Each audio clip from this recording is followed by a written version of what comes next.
40वां अध्याय। अक्रूर जी के द्वारा भगवान श्री कृष्ण की स्तुति। अक्रूर जी बोले, प्रभु, आप प्रकृति आदि समस्त कारणों के परम कारण हैं। आप ही अविनाशी पुरुषोत्तम नारायण हैं तथा आपके ही नाभि कमलों से उन ब्रह्मा जी का आविर्भाव हुआ है जिन्होंने इस चराचर जगत की सृष्टि की है। मैं आपके चरणों में नमस्कार करता हूँ। पृथ्वी, जल, अग्नि, वायु, आकाश, अहंकार, महत्व, प्रकृति, पुरुष, मन, इंद्रियां, संपूर्ण इंद्रियों के विषय और उनके अधिष्ठात्र देवता, यही सब चराचर जगत तथा उनके व्यवहार के कारण हैं और ये सब के सब आपके ही अंग स्वरूप हैं। प्रकृति और प्रकृति से उत्पन्न होने वाले समस्त पदार्थ इंद्र वृत्ति के द्वारा ग्रहण किए जाते हैं, इसीलिए ये सब अनात्मा है। अनात्मा होने के कारण जड़ है और इसीलिए आपका स्वरूप ही जान सकते हैं, क्योंकि आप तो स्वयं आत्मा ही ठहरे। ब्रह्मा जी अवश्य ही आपके स्वरूप हैं, परंतु वे प्रकृति के गुण रजस से युक्त हैं, इसीलिए वे भी अपनी प्रकृति का और उसके गुणों से परे का स्वरूप नहीं जानते। साधु योगी स्वयं अपने अंतःकरणों में स्थित अंतर्यामी के रूप में समस्त भूत भौतिक पदार्थों में व्याप्त परमात्माओं के रूप में और सूर्य, चंद्र, अग्नि आदि देवमंडलों में स्थित इष्ट देव के रूप में तथा उनके साक्षी महापुरुष एवं नियंता ईश्वर के रूप में साक्षात आपकी ही उपासना करते हैं। बहुत से कर्मकांडी ब्राह्मण कर्म मार्ग का उपदेश करने वाली त्रयाई विद्या के द्वारा जो आपके इंद्र, अग्नि आदि अनेक देववाचक नाम तथा वज्रहस्त, सप्तार्ची आदि अनेक रूप बतलाती हैं, बड़े बड़े यज्ञ करते हैं और उनसे आपकी ही उपासना कराते हैं। बहुत से ज्ञानी अपने समस्त कर्मों का संन्यास कर देते हैं और शांत भाव से स्थित हो जाते हैं। वे इस प्रकार ज्ञान यज्ञ के द्वारा ज्ञान स्वरूप आपकी ही आराधना करते हैं। और भी बहुत से संस्कार संपन्न अथवा शुद्ध चित्त वैष्णवजन आपकी बतलाई हुई पच्चारात्र आदि विधियों से तन्मय होकर आपके चतुर्व्यूह आदि अनेक और नारायण रूप एक स्वरूप की पूजा करते हैं। भगवान दूसरे लोग शिव जी के द्वारा बतलाए हुए मार्ग से, जिसके आचार्य भेद से अनेक अवान्तर भेद भी है, शिव स्वरूप आपकी ही पूजा करते हैं। स्वामिन, जो लोग दूसरे देवताओं की भक्ति करते हैं और उन्हें आपसे भिन्न समझते हैं, वे सब भी वास्तव में आपकी ही आराधना करते हैं, क्योंकि आप ही समस्त देवताओं के रूप में हैं और सर्वेश्वर भी हैं। प्रभु, जैसे पर्वतों से सब और बहुत सी नदियां निकलती हैं और वर्षों के जल से भरकर घूमती घामती समुद्र में प्रवेश कर जाती हैं, वैसे ही सभी प्रकार के उपासना मार्ग घूम घाम कर देर सवेर आपके ही पास पहुंच जाते हैं। प्रभु, आपकी प्रकृति के 3 गुण हैं, सत्व, रज और तम। ब्रह्मा से लेकर स्थावर पर्यंत संपूर्ण चराचर जीव प्रकृत है और जैसे वस्त्र सूत्रों से ओत प्रोत रहते हैं, वैसे ही ये सब प्रकृति के उन गुणों से ही ओत प्रोत हैं, परंतु आप सर्वस्वरूप होने पर भी उनके साथ लिप्त नहीं हैं। आपकी दृष्टि निर्लिप्त है, क्योंकि आप समस्त वृत्तियों के साक्षी हैं। यह गुणों के प्रवाह से होने वाली सृष्टि अज्ञान मूलक है और वह देवता, मनुष्य, पशु पक्षी आदि समस्त योनियों में व्याप्त है, परंतु आप उससे सर्वथा अलग हैं। इसीलिए मैं आपको नमस्कार करता हूँ। अग्नि आपका मुख है, पृथ्वी चरण है, सूर्य और चंद्रमा नेत्र है, आकाश नाभि है, दिशाएं कान है, स्वर्ग सिर है, देवे निद्रगण भुजाएं हैं, समुद्र कोक है और यह वायु ही आपकी प्राण शक्ति के रूप में उपासना के लिए कल्पित हुई है। वृक्ष और औषधियां रोम हैं, मेघ सिर के केश हैं, पर्वत आपके अस्थिर मुंह और नख हैं, दिन और रात पलकों का खोलना और मीचना है। प्रजापति जनेंद्रिय हैं और वृष्टि ही आपका वीर्य है। अविनाशी भगवान, जैसे जल में बहुत से जलचर जीव और गूलर के फूलों में नन्हे नन्हे कीट रहते हैं, उसी प्रकार उपासना के लिए स्वीकृत आपके मनोमय पुरुष रूप में अनेक प्रकार के जीव जंतुओं से भरे हुए लोक और उनके लोकपाल कल्पित किए गए हैं। प्रभु, आप क्रीड़ा करने के लिए पृथ्वी पर जो जो रूप धारण करते हैं, वे सब अवतार लोगों के शोक मोह को धो बहा देते हैं और फिर सब लोग बड़े आनंद से आपके निर्मल यश का गान करते हैं। प्रभु, आपने वेदों, ऋषियों, औषधियों और सत्यव्रत आदि की रक्षा दीक्षा के लिए मत्स्य रूप धारण किया था और प्रलय के समुद्र में स्वच्छंद विहार किया था। आपके मत्स्य रूप को मैं नमस्कार करता हूँ। आपने ही मधु और केटव नाम के असुरों का संहार करने के लिए यह ग्रीव अवतार ग्रहण किया था। मैं आपके उस रूप को भी नमस्कार करता हूँ। आपने ही वह विशाल कच्छप रूप ग्रहण करके मंदार जल को धारण किया था। आपको मैं नमस्कार करता हूँ। आपने ही पृथ्वी के उद्धार की लीला करने के लिए वराह रूप स्वीकार किया था। आपको मेरे बार बार नमस्कार। प्रहलाद जैसे साधु जनों का भय मिटाने वाले प्रभु, आपके उस अलौकिक नृसिंह रूप को मैं नमस्कार करता हूँ। आपने वामन रूप ग्रहण करके अपने पगों से तीनों लोग नाप लिए थे। आपको मैं नमस्कार करता हूँ। धर्म का उल्लंघन करने वाले घमंडी क्षत्रियों के वन का छेदन कर देने के लिए आपने भृगुपति परशुराम रूप ग्रहण किया था। मैं आपके उस रूप को नमस्कार करता हूँ। रावण का नाश करने के लिए आपने रघुवंश में भगवान राम के रूप में अवतार ग्रहण किया था। मैं आपको नमस्कार करता हूँ। वैष्णव जन को तथा यदुवंशियों को पालन पोषण करने के लिए आपने ही अपने को वासुदेव, संकर्षण, पगहुम्र और अनिरुद्ध इस चतुर्व्यूह के रूप में प्रकट किया है। मैं आपको बार बार नमस्कार करता हूँ। दैत्य और दानवों को मोहित करने के लिए आप शुद्ध अहिंसा मार्ग के प्रवर्तक बुद्ध का रूप ग्रहण करेंगे। मैं आपको नमस्कार करता हूँ और पृथ्वी के क्षत्रिय जब मलेच्छ प्राय हो जाएंगे, तब उनका नाश करने के लिए आप ही कलिका के रूप में अवतीर्ण होंगे। मैं आपको नमस्कार करता हूँ। भगवान, ये सब के सब जीव आपकी माया से मोहित हो रहे हैं और इस मोह के कारण ही यह मैं हूँ और यह मेरा है, इस झूठे दुराग्रह में फंसकर कर्म के मार्ग में भटक रहे हैं। मेरे स्वामी, इसी प्रकार मैं भी स्वप्रेम में दिखने वाले पदार्थों के समान झूठे देह, गेह, पत्नी, पुत्र और धन, स्वजन आदि को सत्य समझकर उन्हीं के मोह में फंस रहा हूँ और भटक रहा हूँ। मेरी मूर्खता तो देखिए प्रभो। मैंने नित्य वस्तुओं को नित्य, अनात्माओं को आत्मा और दुख को सुख समझ लिया। भला इस उल्टी बुद्धि की भी कोई सीमा है?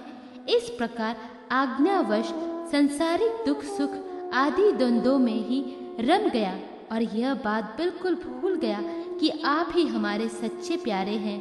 जैसे कोई अनजान मनुष्य जल के लिए तालाब पर जाए और उसे उससे पैदा हुए सिवार आदि घासों से ढका देखकर ऐसा समझ ले कि यह जल नहीं है तथा सूर्य की किरणों में झूठ मूठ प्रतीत होने वाले जल के लिए मृग तृष्णा की ओर दौड़ पड़े, वैसे ही मैं अपनी ही माया से छिपे रहने के कारण आपको छोड़कर विषयों में सुख की आशा से भटक रहा हूँ। मैं अविनाशी अक्षर वस्तु के ज्ञान से रहित हूँ। इसी से मेरे मन में अनेक वस्तुओं की कामना और उनके लिए कर्म करने के संकल्प उठाते ही रहते हैं। इसके अतिरिक्त ये इंद्रियां भी, जो बड़ी प्रबल एवं दुर्दयमयी हैं, मन को मथ मथ कर बलपूर्वक इधर उधर घसीट ले जाती हैं। इसीलिए इस मन को मैं रोक नहीं पाता। इस प्रकार भटकता हुआ मैं आपके उन चरण कमलों की छत्र छाया में आ पहुंचा हूँ, जो दुष्टों के लिए दुर्लभ है। मेरे स्वामी, इसे भी मैं आपका कृपा प्रसाद ही मानता हूँ, क्योंकि पद्मनाभ, जब जीव के संसार से मुक्त होने का समय आता है, तब सत्पुरुषों की उपासना से चित्त वृत्ति आप में लगती है। प्रभु, आप केवल विज्ञान स्वरूप हैं, विज्ञाधन हैं। जितनी भी प्रतीतियां होती हैं, जितनी भी वृत्तियां हैं, उन सब के आप ही कारण और अधिष्ठान हैं। जीव के रूप में एवं जीवों के सुख दुख आदि के निमित्त काल, कर्म, स्वभाव तथा प्रकृति के रूप में भी आप ही हैं तथा आप ही उन सब के नियंता भी हैं। आपकी शक्तियां अनंत है। आप स्वयं ब्रह्मा हैं। मैं आपको नमस्कार करता हूँ। प्रभु, आप ही वासुदेव, आप ही समस्त जीवों के आश्रय हैं तथा आप ही बुद्धि और मन के अधिष्ठात्र देवता ऋषिकेश हैं। मैं आपको बार बार नमस्कार करता हूँ। प्रभु, आप मुझ शरणागत की रक्षा की। 41वां अध्याय। श्री कृष्ण का मथुरा जी में प्रवेश। श्री सुखदेव जी कहते हैं, परीक्षित, अक्रूर जी इस प्रकार स्तुति कर रहे थे। उन्हें भगवान श्री कृष्ण ने जल में अपने दिव्य रूप के दर्शन कराए और फिर उसे छिपा लिया। ठीक वैसे ही जैसे कोई नट अभिनय में कोई रूप दिखाकर फिर उसे पर्दे की ओट में छिपा दे। जब अक्रूर जी ने देखा कि भगवान का वह दिव्य रूप अंतर्ध्यान हो गया, तब वे जल से बाहर निकल आए और फिर जल्दी जल्दी सारे अवश्य कर्म समाप्त करके रथ पर चले आए। उस समय वे बहुत ही विस्मित हो रहे थे। भगवान श्री कृष्ण ने उनसे पूछा, चाचा जी, आपने पृथ्वी, आकाश या जल में कोई अद्भुत वस्तु देखी है क्या? क्योंकि आपकी आकृति देखने से ऐसा ही जान पड़ता है। अक्रूर जी ने कहा, प्रभु, पृथ्वी, आकाश या जल में और सारे जगत में जितने भी अद्भुत पदार्थ हैं, वे सब आप में ही हैं, क्योंकि आप विश्वरूप हैं। जब मैं आपको ही देख रहा हूँ, तब ऐसी कौन सी अद्भुत वस्तु रह जाती है जो मैंने न देखी हो? भगवान, जितनी भी अद्भुत वस्तुएं हैं, वे पृथ्वी में हो या जल अथवा आकाश में, सब की सब जिनमें है, उन्हीं आपको मैं देख रहा हूँ। फिर भला मैंने यह अद्भुत वस्तु कौन सी देखी? गानेंद्र नंदन अक्रूर जी ने यह कहकर रथ हाँक दिया और भगवान श्री कृष्ण तथा बलराम जी को लेकर दिन ढलते ढलते वे मथुरापुरी जा पहुँचे। परीक्षित, मार्ग में स्थान स्थान पर गांव के लोग मिलने के लिए आते और भगवान श्री कृष्ण तथा बलराम जी को देखकर आनंद मग्न हो जाते। वे एकटक उनकी ओर देखने लगते, अपनी दृष्टि हटा न पाते। नंद बाबा आदि व्रजवासी तो पहले से ही वहां पहुंच गए थे और मथुरापुरी के बाहर उपवन में रुककर उनकी प्रतीक्षा कर रहे थे। उनके पास पहुंचकर जगदीश्वर भगवान श्री कृष्ण ने विनती भाव से खड़े अक्रूर जी का हाथ अपने हाथ में लेकर मुस्कुराते हुए कहा, चाचा जी, आप रथ लेकर पहले मथुरापुरी में प्रवेश कीजिए और अपने घर जाइए। हम लोग पहले यहाँ उतरकर फिर नगर देखने के लिए आएंगे। अक्रूर जी ने कहा, प्रभु, आप दोनों के बिना मैं मथुरा में नहीं जा सकता। स्वामी, मैं आपका भक्त हूँ। भक्त वात्सल्य प्रभु, आप मुझे मत छोड़िए। भगवान, आइए चले। मैं परम हितैषी और सच्चे सुहृद भगवान आप बलराम जी, ग्वाल बालों तथा नंद राय जी आदि आत्मियों के साथ चलकर हमारा घर सनाथ कीजिए। हम गृहस्थ हैं। आप अपने चरणों की धूलि से हमारा घर पवित्र कीजिए। आपके चरणों की धोवन से अग्नि, देवता, पीतर सब के सब तृप्त हो जाते हैं। प्रभु, आपके युगल चरणों को पखार कर महात्मा बलि ने वह यश प्राप्त किया जिसका गान संत पुरुष करते हैं। केवल यश ही नहीं, उन्हें अतुलनीय ऐश्वर्य तथा वह गति प्राप्त हुई जो अन्य प्रेमी भक्तों को प्राप्त होती है। आपके चरणोदक गंगा जी ने तीनों लोक पवित्र कर दिए। सचमुच वे मूर्तिमान पवित्रता है। उन्हीं के स्पर्श से सागर के पुत्रों को सद्गति प्राप्त हुई और उसी जल को स्वयं भगवान शंकर ने अपने सिर पर धारण किया। यदुवंश शिरोमणि, आप देवताओं के भी आराध्य देव हैं, जगत के स्वामी हैं। आपके गुण और लीलाओं का श्रवण तथा कीर्तन बड़ा ही मंगलकारी है। उत्तम पुरुष आपके गुणों का कीर्तन करते रहते हैं। नारायण, मैं आपको नमस्कार करता हूँ। श्री भगवान ने कहा, चाचा जी, मैं दाऊ भैया के साथ आपके घर आऊंगा और पहले इस यदुवंशियों के द्रोही कंस को मारकर तब अपने सभी सुहृद स्वजनों का प्रिय करूंगा। श्री सुखदेव जी कहते हैं, परीक्षित, भगवान के इस प्रकार कहने पर अक्रूर जी कुछ अनमने से हो गए। उन्होंने पुरी में प्रवेश करके कंस से श्री कृष्ण और बलराम के ले आने का समाचार निवेदन किया और फिर अपने घर गए। दूसरे दिन तीसरे पहर बलराम जी और ग्वाल बालाओं के साथ भगवान श्री कृष्ण ने मथुरापुरी को देखने के लिए नगर में प्रवेश किया। भगवान ने देखा कि नगर के परकटों में स्फटिक मणि के बहुत ऊंचे ऊंचे गोपुर तथा घरों में भी बड़े बड़े फाटक बने हुए हैं। उनमें सोने के बड़े बड़े किवाड़ लगे हैं और सोने के ही तोरण बने हुए हैं। नगर के चारों ओर तांबे और पीतल की चार दीवारी बनी हुई है। खाई के कारण और कहीं से उस नगर में प्रवेश करना बहुत कठिन है। स्थान स्थान पर सुंदर सुंदर उद्यान और रमणीय उपवन शोभायमान है। स्वर्ण से सजे हुए चौराहे, धनियों के महल, उन्हीं के साथ के बगीचे, कारीगरों के बैठने के स्थान या प्रजा वर्ग के सभा भवन और साधारण लोगों के निवास गृह नगर की शोभा बढ़ा रहे हैं। वैदुर्य, हीरे, स्फटिक, नीलम, मूंगे, मोती और पन्ने आदि से जड़े हुए छज्जे, चबूतरे, झरोखे एवं फर्श आदि जगमगा रहे हैं। उन पर बैठे हुए कबूतर, मोर आदि पक्षी भांति भांति की बोली बोल रहे हैं। सड़क, बाजार, गली एवं चौराहे पर खूब छिड़काव किया गया है। स्थान स्थान पर फूलों के गजरे, जवारे, खिल और चावल बिखरे हुए हैं।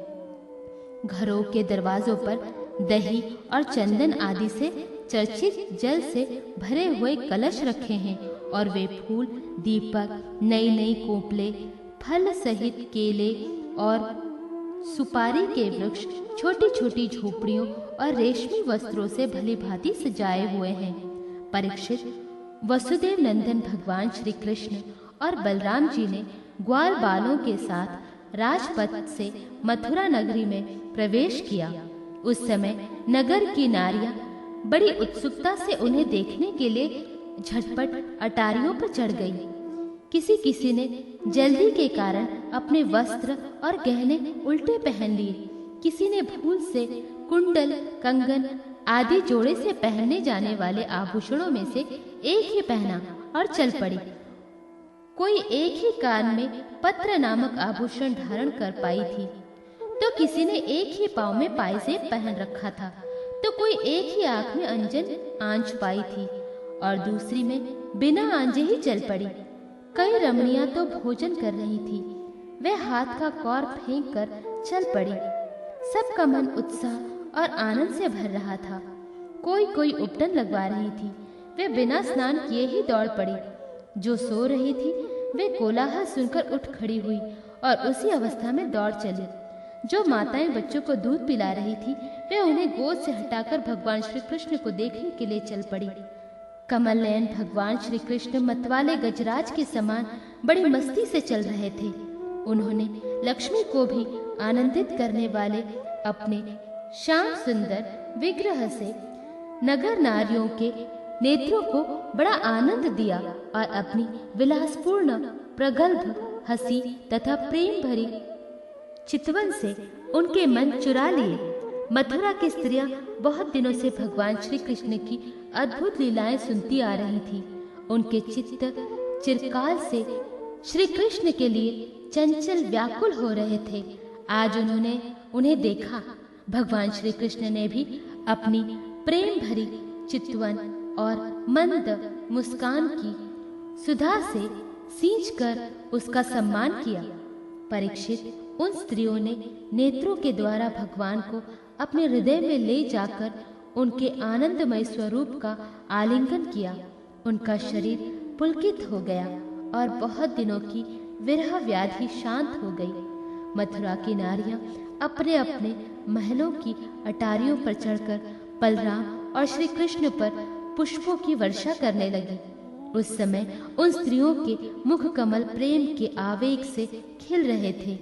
ब्राह्मण, क्षत्रिय और वेश्याओं ने स्थान स्थान पर दही, अक्षर, जल से भरे पात्र, फूलों के हार, चंदन और भेंट सामग्रियों से आनंद मग्न होकर भगवान श्री कृष्ण और बलराम जी की पूजा की। भगवान को देखकर सभी पूर्ववासी आपस में कहने लगे, धन्य है, धन्य है। गोपियों ने ऐसी कौन सी महान तपस्या की है जिसके कारण वे मनुष्य मात्र को परमानंद देने वाले इन दोनों मनोहर किशोरों को देखती रहती हैं। इसी समय भगवान श्री कृष्ण ने देखा कि एक धोबी जो कपड़े रंगने का भी काम करता था उनकी ओर आ रहा था। भगवान श्री कृष्ण ने उससे धुले हुए उत्तम उत्तम कपड़े मांगे। भगवान ने कहा, भाई, तुम हमें ऐसे वस्त्र दो जो हमारे शरीर में पूरे पूरे आ जाए। वास्तव में हम लोग उन वस्त्रों के अधिकारी हैं। इसमें संदेह नहीं कि यदि तुम हम लोगों को वस्त्र दोगे तो तुम्हारा परम कल्याण होगा। परीक्षित, भगवान सर्वत्र परिपूर्ण है, सब कुछ उन्हीं का है। फिर भी उन्होंने इस प्रकार मांगने की लीला की, परंतु वह मूर्ख राजा कंस का सेवक होने के कारण मतवाला हो रहा था। भगवान की स्तुति भगवान को देना तो दूर रहा, उसने क्रोध में भरकर अपेक्षा करते हुए कहा, तुम लोग रहते तो सदा पहाड़ और जंगलों में, क्या वहाँ ऐसे ही वस्त्र पहनते हो? तुम लोग बहुत उदंड हो गए हो, तभी तो ऐसी बढ़ बढ़कर बातें करते हो। अब तुम्हें राजा का धन लूटने की इच्छा हुई है। अरे मूर्ख, जाओ, भाग जाओ। यदि कुछ दिन जीने की इच्छा हो तो फिर इस तरह मत मांगना। राज कर्मचारी तुम्हारे जैसे उच्छृंखलों को कैद कर लेते हैं, मार डालते हैं और जो कुछ उनके पास होता है छीन लेते हैं। जब वह धोबी इस प्रकार बहुत कुछ बहक बहक कर बातें करने लगा, तब भगवान श्री कृष्ण ने तनिक कुपित होकर एक तमाचा जमाया और उसका सिर धड़ से नीचे जा गिरा। यह देखकर उस धोबी के अधीन काम करने वाले सब के सब कपड़ों के गट्ठर वहीं छोड़कर इधर उधर भाग गए। भगवान ने उन वस्त्रों को ले लिया। भगवान श्री कृष्ण और बलराम जी ने मनमाने वस्त्र पहन लिए तथा बचे हुए वस्त्रों में से बहुत से अपने साथी ग्वाल बालों को भी दिए। बहुत से कपड़े तो वही जमीन पर ही छोड़कर चल दिए। भगवान श्री कृष्ण और बलराम जब कुछ आगे बढ़े तब उन्हें एक दर्जी मिला। भगवान का अनुपम सौंदर्य देखकर उसे बड़ी प्रसन्नता हुई। उसने उस रंग बिरंगे सुंदर वस्त्रों को उनके शरीर पर ऐसे ढंग से सजा दिया कि वे सब ठीक ठीक फब गए। अनेक प्रकार के वस्त्रों से विभूषित होकर दोनों भाई और भी अधिक शोभायमान हुए। ऐसे जान पड़ते मानो उत्सव के समय श्वेत और श्याम गज शावक भली भांति सजा दिए गए हो। भगवान श्री कृष्ण उस दर्जी पर बहुत प्रसन्न हुए। उन्होंने उसे इस लोक में भरपूर धन संपत्ति, बल, ऐश्वर्य, अपनी स्मृति और दूर तक देखने सुनने आदि की इंद्रिय संबंधी शक्तियां दी और मृत्यु के बाद के लिए अपना सारूप्य मोक्ष भी दे दिया। इसके बाद भगवान श्री कृष्ण सुदामा माली के घर गए। दोनों भाइयों को देखते ही सुदामा उठ खड़ा हुआ और पृथ्वी पर सिर रखकर उन्हें प्रणाम किया। फिर उनको आसन पर बैठाकर उनके पांव पखारे, हाथ धुलाए और तदनंतर ग्वाल बालों के सहित सबकी फूलों के हार, पान, चंदन आदि सामग्रियों से विधि पूर्वक पूजा की। इसके पश्चात उसने प्रार्थना की, प्रभु आप दोनों के शुभ आगमन से हमारा जन्म सफल हो गया, हमारा कुल पवित्र हो गया। आज हम पितर, ऋषि और देवताओं के ऋणों से मुक्त हो गए। वे हम पर परम संतुष्ट हैं। आप दोनों संपूर्ण जगत के परम कारण हैं। आप संसार के अभ्युदय, उन्नत और निश्रेयस मोक्ष के लिए ही इस पृथ्वी पर आपने ज्ञान, बल आदि अंशों के साथ अवतीर्ण हुए हैं। यद्यपि आप प्रेम करने वालों से ही प्रेम करते हैं, भजन करने वालों को ही भजते हैं, फिर भी आपकी दृष्टि में विषमता नहीं है, क्योंकि आप सारे जगत के परम सुहृद और आत्मा है। आप समस्त प्राणियों और पदार्थों में समरूप से स्थित हैं। मैं आपका दास हूँ। आप दोनों मुझे आज्ञा दीजिए कि मैं आप लोगों की क्या सेवा करूं। भगवान, जीव पर आपका यह बहुत बड़ा अनुग्रह है, पूर्ण कृपा प्रसाद है कि आप उसे आज्ञा देकर किसी कार्य में नियुक्त करते हैं। राजेंद्र, सुदामा, मालिनी इस प्रकार प्रार्थना करने के बाद भगवान का अभिप्राय जानकर बड़े प्रेम और आनंद से भरकर अत्यंत सुंदर सुंदर तथा सुनिग्ध पुष्पों से गुथे हुए हार उन्हें पहनाए। जब ग्वाल बाला और बलराम जी के साथ भगवान श्री कृष्ण उन सुंदर सुंदर मालाओं से अलंकृत हो चुके, तब उन वरदायक प्रभुओं ने प्रसन्न होकर विनीत और शरणागत सुदामा को श्रेष्ठ वर दिया। सुदामा माली ने उनसे यह वर मांगा कि प्रभु, आप ही समस्त प्राणियों की आत्मा हैं। सर्वस्वरूप आपके चरणों में मेरी अविचल भक्ति हो।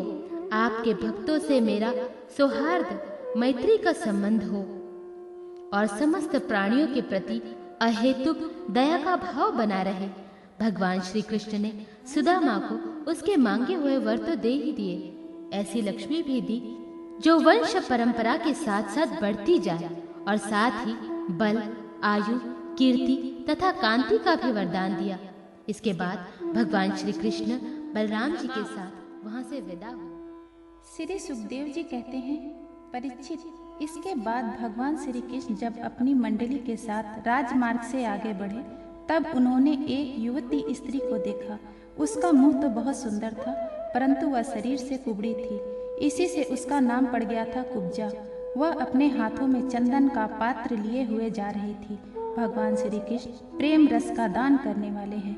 उन्होंने कुब्जा पर कृपा करने के लिए हंसते हुए उनसे पूछा, सुंदरी, तुम कौन हो?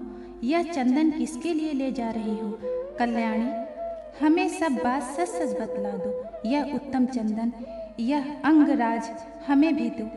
इस दान से शीघ्र ही तुम्हारा परम कल्याण होगा।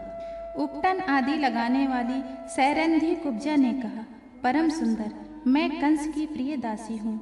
महाराज मुझे बहुत मानते हैं। मेरा नाम त्रिवक्रा कुब्जा है। मैं उनके यहाँ चंदन अंगराज लगाने का काम करती हूँ। मेरे द्वारा तैयार किए हुए चंदन और अंगराज भोजराज कंस को बहुत भाते हैं, परंतु आप दोनों से बढ़कर उसका और कोई उत्तम पात्र नहीं है। भगवान के सौंदर्य, सुकुमारता, रसिकता, मंदहास, प्रेमालाप और चारु चितवन से कुब्जा का मन हाथ से निकल गया। उन्होंने भगवान पर अपना हृदय निछावर कर दिया। उन्होंने दोनों भाइयों को वह सुंदर और गाढ़ा अंगराज दे दिया। तब भगवान श्री कृष्ण ने अपने सांवले शरीर पर पीले रंग का और बलराम जी ने अपने गोरे शरीर पर लाल रंग का अंगराज लगाया तथा नाभि के ऊपर के भाग में अनुरीक्षित होकर वे अत्यंत सुशोभित हुए। भगवान श्री कृष्ण उस कुब्जा पर बहुत प्रसन्न हुए। उन्होंने अपने दर्शन का प्रत्यक्ष फल दिखलाने के लिए 3 जगह से टेढ़ी किंतु सुंदर मुख वाली कुब्जा को सीधी करने का विचार किया। भगवान ने अपने चरणों से कुब्जा के पैर के दोनों पंजे दबा लिए और हाथ ऊंचा करके 2 उंगलियां उसकी ठोड़ी में लगाई तथा उसके शरीर को तनिक उनका दिया। उकराते ही उसके सारे अंग सीधे और समान हो गए। प्रेम और मुक्ति के दाता भगवान के स्पर्श से वह तत्काल विशाल नितंब तथा पीन पयोधरों से युक्त एक उत्तम युवती बन गई। उसी क्षण कुब्जा रूप गुण और उदारता से संपन्न हो गई। उसके मन में भगवान से मिलन की कामना जाग उठी।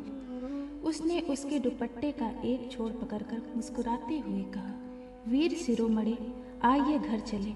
अब मैं आपके यहाँ नहीं छोड़ सकती, क्योंकि आपने मेरे चित्त को मत डाला है। पुरुषोत्तम, मुझ दासी पर प्रसन्न होइए। जब बलराम जी के सामने ही कुब्जा ने इस प्रकार प्रार्थना की, तब भगवान श्री कृष्ण ने अपने साथी ग्वाल बालों के मुंह की ओर देखते हुए हंसकर उनसे कहा, सुंदरी, तुम्हारा घर संसारी लोगों के लिए अपनी मानसिक व्याधि मिटाने का साधन है। मैं अपना कार्य पूरा करके अवश्य वहां आऊंगा।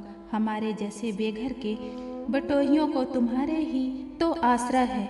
इस प्रकार मीठी मीठी बातें करके भगवान श्री कृष्ण ने उसे विदा कर दिया।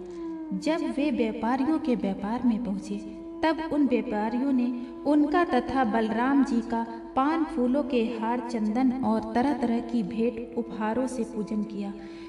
उनके दर्शन मात्र से स्त्रियों के हृदय में प्रेम का आवेग, मिलन की आकांक्षा जग उठती थी। यहाँ तक कि उन्हें अपने शरीर की भी सुध न रहती। उसके वस्त्र, जूड़े और कंगन ढीले पड़ जाते थे तथा वे चित्रलिखित मूर्तियों के समान ज्यों की त्यों खड़ी रह जाती थी। इसके बाद भगवान श्री कृष्ण पूर्ववासियों से धनुष यज्ञ का स्थान पूछते हुए रंगशाला में पहुंचे और वहां उन्होंने इंद्रधनुष के समान एक अद्भुत धनुष देखा। उस धनुष में बहुत सा धन लगाया गया था। अनेक बहुमूल्य अलंकारों से उसे सजाया गया था। उसकी खूब पूजा की गई थी और बहुत से सैनिक उसकी रक्षा कर रहे थे। भगवान श्री कृष्ण ने रक्षकों के रोकने पर भी उस धनुष को बलात्कार से उठा लिया। उन्होंने सबके देखते देखते उस धनुष को बाएं हाथ से उठाया, उस पर डोरी चढ़ाई और एक छड़ में खींचकर बीचों बीच से उसी प्रकार उसके 2 टुकड़े कर डाले, जैसे बहुत बलवान मतवाला हाथी खेल ही खेल में ईख को तोड़ डालता है। जब धनुष टूट गया, तब उसके शब्द से आकाश, पृथ्वी और दिशाएं भर गई। उसे सुनकर कंस भी भयभीत हो गया।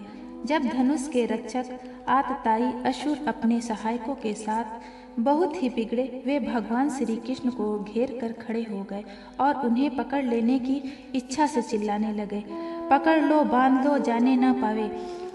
उनका दृष्ट अभिप्राय जानकर बलराम जी और श्री कृष्ण भी तनिक क्रोधित हो गए और उस धनुष के टुकड़ों को उठाकर उसी से उनका काम तमाम कर दिया। उन्हीं धनुष खंडों से उन्होंने उन असुरों की सहायता के लिए कंस की भेजी हुई सेना का भी संहार कर डाला। इसके बाद वे यज्ञशाला के प्रधान द्वार से होकर बाहर निकल आए और बड़े आनंद से मथुरापुरी की शोभा देखते हुए विचरने लगे। जब नगरवासियों ने दोनों भाइयों के इस अद्भुत पराक्रम की बात सुनी और उसके तेज साहस तथा अनुपम रूप को देखा, तब उन्होंने यही निश्चय किया कि हो न हो ये दोनों भाई श्रेष्ठ देवता हैं। इस प्रकार भगवान श्री कृष्ण और बलराम जी पूरी स्वतंत्रता से मथुरापुरी में विचरण करने लगे। जब सूर्यास्त हो गया, तब दोनों भाई ग्वाल बालों के घेरे हुए नगर के बाहर अपने डेरे पर, जहाँ छकड़े थे, लौट आए। तीनों लोकों के बड़े बड़े देवता चाहते थे कि लक्ष्मी हमें मिले, परंतु उन्होंने सबका परित्याग कर दिया और न चाहने वाले भगवान का वरण किया। उन्हीं को सदा के लिए अपना निवास स्थान बना लिया। मथुरावासी उन्हीं पुरुष भूषण भगवान श्री कृष्ण के अंग अंग का सौंदर्य देख रहे हैं। उनका कितना सौभाग्य है। ब्रज में भगवान की यात्रा के समय गोपियों ने विरहातुर होकर मथुरावासियों के संबंध में जो जो बातें कही थी, वे सब यहाँ अक्षरशः सत्य हुई। सचमुच वे परमानंद में मग्न हो गए। फिर हाथ पैर धोकर भगवान श्री कृष्ण और बलराम जी ने दूध में से बने हुए खीर आदि पदार्थों का भोजन किया और कंस आगे क्या कहना चाहता है, इस बात का पता लगाकर उस रात को वहीं आराम से सो गए। जब कंस ने सुना कि श्री कृष्ण और बलराम ने धनुष तोड़ डाला, रक्षकों तथा उनकी सहायता के लिए भेजी हुई सेना का भी संहार कर डाला और यह सब उनके लिए केवल एक खिलवाड़ ही था, इसके लिए उन्हें कोई श्रम या कठिनाई नहीं उठानी पड़ी, तब वह बहुत ही डर गया। उस दुर्बुद्धि को बहुत देर तक नींद नहीं आई। उसे जागृत अवस्था में तथा स्वप्न में भी बहुत से ऐसे अपशकुन हुए जो उसकी मृत्यु के सूचक थे। जागृत अवस्था में उसने देखा कि जल या दर्पण में शरीर की परछाई तो पड़ सकती है, परंतु सिर नहीं दिखाई देता। अंगुली आदि की आड़ न होने पर भी चंद्रमा, तारे और दीपक आदि की ज्योतियां उसे दो दो दिखाई पड़ती हैं। छाया में छेद दिखाई देता है और कानों में अंगुली डालकर सुनने पर भी प्राणों का धू धू शब्द नहीं सुनाई पड़ता। वृक्ष सुनहले प्रतीत होते हैं और बालू या कीचड़ में अपने पैरों के चिन्ह नहीं दिख पड़ते। कंस ने स्वप्न अवस्था में देखा कि वह प्रेतों के गले लग रहा है, गधे पर चढ़कर चलता है और विष खा रहा है। उसका सारा शरीर तेल से तर है, गले में जपा कुसुम अड़हुल की माला है और नग्न होकर कहीं जा रहा है। स्वप्न और जागृत अवस्था में उसने इसी प्रकार के और भी बहुत से अपशगुन देखे। उसके कारण उसे बड़ी चिंता हो गई। वह मृत्यु से डर गया और उसे नींद न आई। परीक्षित, जब रात बीत गई और सूर्य नारायण पूर्व समुद्र से ऊपर उठे, तब राजा कंस ने मल्ल क्रीड़ा दंगल का महोत्सव प्रारंभ कराया। राज कर्मचारियों ने रंगभूमि को भली भांति सजाया। तुरही, भेरी आदि बाजे बजने लगे। लोगों के बैठने के मंच फूलों के गजरों, झाड़ियों, वस्त्र और बंदरवारों से सजा दिए गए। उन पर ब्राह्मण, क्षत्रिय आदि नागरिक तथा ग्रामवासी सब यथावस्था बैठ गए। राजा लोग भी अपने अपने निश्चित स्थान पर जा डटे। राजा कंस अपने मंत्रियों के साथ मंडलेश्वरों, छोटे छोटे राजाओं के बीच में अब सबसे श्रेष्ठ राज सिंहासन पर जा बैठा। इस समय भी अपशगुनों के कारण उसका चित्त घबराया हुआ था। तब पहलवानों के ताल ठोकने के साथ ही बाजे बजने लगे और गर्बीले पहलवान खूब सज धज कर अपने अपने उस्तादों के साथ अखाड़े में जा उतरे। चारुण, मुष्टिक, कूट, क्षण और तोशल आदि प्रधान पहलवान बाजों की सुमधुर ध्वनि से उत्साहित होकर अखाड़े में आकर बैठ गए। इसी समय भोजराज कंस ने नंद आदि गोपों को बुलवाया। उन लोगों ने आकर उसे तरह तरह की भेंट दी और फिर जाकर वे एक मंच पर बैठ गए।